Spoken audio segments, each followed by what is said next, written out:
பாரம்பரியமான தென்னாட்டு சமையலுங்க.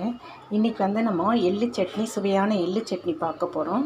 அதுக்கு தேவையான பொருட்கள் பார்க்கலாம் இல்லைங்களா. இப்போ வந்துட்டு முதல்ல வந்து கருப்பு எள்ளு 2 ஸ்பூன் வச்சுருக்கேங்க. இது வந்து 3 ஸ்பூன் வச்சுருக்கேன் வெள்ளை எள்ளு, ஓகேங்களா. இது வந்து கருப்பு எள், இது 2 ஸ்பூன் வச்சுருக்கேன். இது 3 ஸ்பூன் வச்சுருக்கேன். அடுத்தது வந்து இது வந்து 1 ஸ்பூன் வச்சுருக்கேங்க உளுந்து பருப்பு. கடலைப்பருப்பு 1 ஸ்பூன் வச்சுருக்கேன். அதுக்கப்புறம் மிளகா வந்து 2 கிள்ளி வச்சுருக்கேன். ரெண்டாவது வந்து மிளகு சீரகம் சும்மா ஒரு கொஞ்சம் 1/4 ஸ்பூன் மிளகு, 1/4 ஸ்பூன் சீரகம், ஓகேங்களா. அது பார்த்துங்க. அடுத்தது வந்து 2 காஞ்ச மிளகாய் வச்சுருக்கேன். ஏன்னா மிளகு இருக்கு இல்லைங்களா, அதனால காரம் வரும். அடுத்தது வந்து பூண்டு ஒரு 6 பல் எடுத்துக்கோங்க. இதை பாருங்கள், 6 பல்.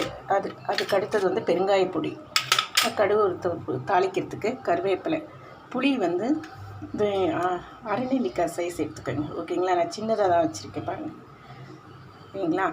அடுத்தது வந்து சால்ட்டு, தேங்காய் வந்து ஒரு 2 பத்தை வச்சுக்கோங்க, அவ்வளோதான். இப்போ நம்ம எப்படி செய்கிறதுன்னு பார்ப்போம், ஓகேங்களா. வந்து நம்ம கொஞ்சோண்டு எண்ணெய் ஊற்றிக்கலாங்க.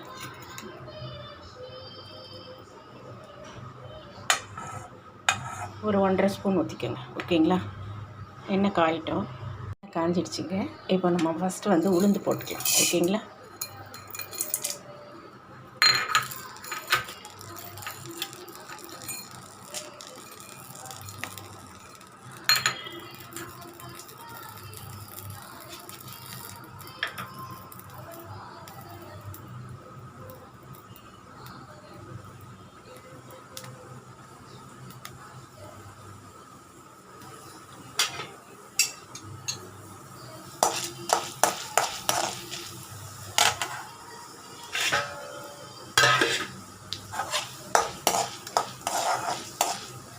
இப்போது கொஞ்சம் இது வரும்போது நம்ம கடலைப்பருப்பு போட்டு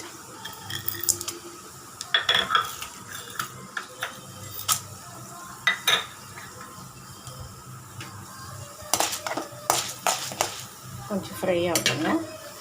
அடுத்தது வந்து நம்ம வெள்ளை எள்ளு போட்டுக்கலாம். அடுத்தது நம்ம கருப்பு எள்ளு போட்டுக்கலாம்.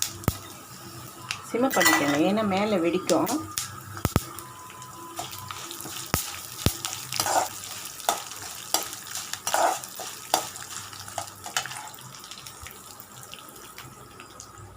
வந்து நான் பொட்டுக்கடலை காட்டலைங்க, மறந்துட்டேன். இப்போது இது கூட 1 ஸ்பூன் பொட்டுக்கடலை, ஓகேங்களா.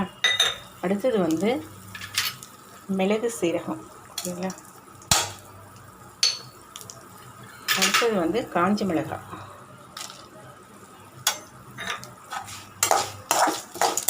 சிம்மில் வச்சு தாங்க இது வதக்கணும். அடுத்தது வந்து நம்ம 6 பல் பூண்டு வச்சுருக்கோம் இல்லைங்களா, அது போட்டுக்கணும்.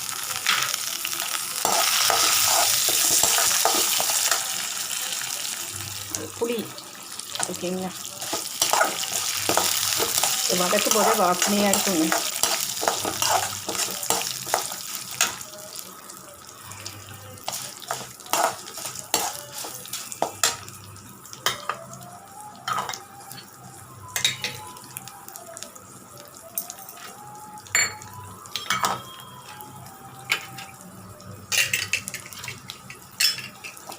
இப்போ இது கூட நம்ம வந்துட்டு தேங்காய் வச்சுருக்கோம் இல்லைங்களா, 2 பத்தை, அது வந்து துருவி வச்சுருக்கோம், ஓகேங்களா.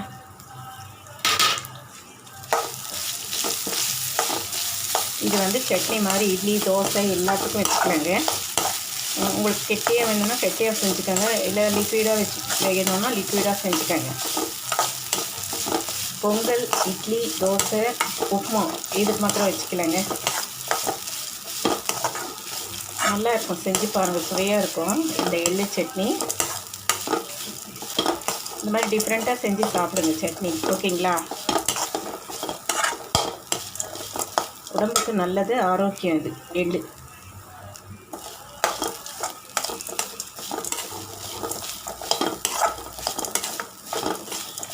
இப்போ இது கூட வந்துட்டு நம்ம இந்த பெருங்காய பவுடர் கொஞ்சோண்டு சேர்க்கணும், ஒரு சிட்டிக்கு போதும், ஓகேங்களா.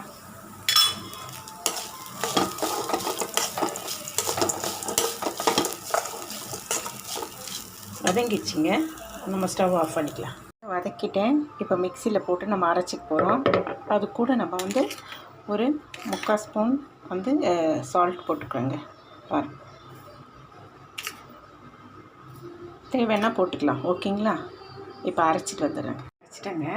இப்போ நம்ம தாளிப்பு போட்டுக்கலாம். ஓகேங்களா? இப்போ வந்து எண்ணெய் காயிட்டோங்க. கடுகு உளுந்து போட்டு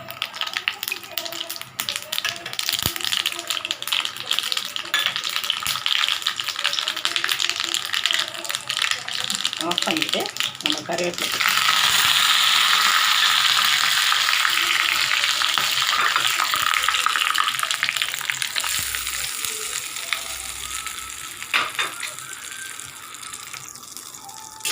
ரெடி ஆகிடுச்சிங்க சட்னி. நான் வந்து திக்காக பண்ணியிருக்கேங்க. இது வந்து நம்ம சாப்பாட்டில் கூட போட்டு பிசைஞ்சு சாப்பிட்லாம். இட்லி தோசையானால் நம்ம கொஞ்சம் லிக்விடாக பண்ணிக்கலாம். ஓகேங்களா? கட்டியாக வேணும்னா கூட இட்லி தோசையில் வச்சு சாப்பிட்லாம். எப்படி விருப்பமோ நீங்கள் சாப்பிடுங்க. சாப்பாட்லேயும் சாப்பிட்லாம். உடம்புக்கு நல்லது. ரொம்ப டேஸ்டியாக இருக்குங்க. ட்ரை பண்ணி பாருங்கள். இதே மாதிரி நீங்கள் செஞ்சிட்ருப்பீங்க. ஓகேங்களா?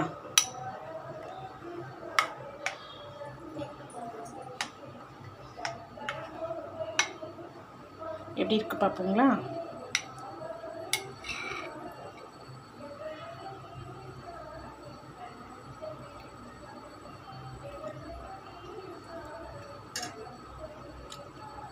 செம்ம சூப்பருங்க. நீங்களும் இந்த மாதிரி ட்ரை பண்ணுங்கள். பிடிச்சிருந்தால் லைக் பண்ணுங்கள், ஷேர் பண்ணுங்கள், கமெண்ட் பண்ணுங்கள். ஓகே, தேங்க்யூங்க.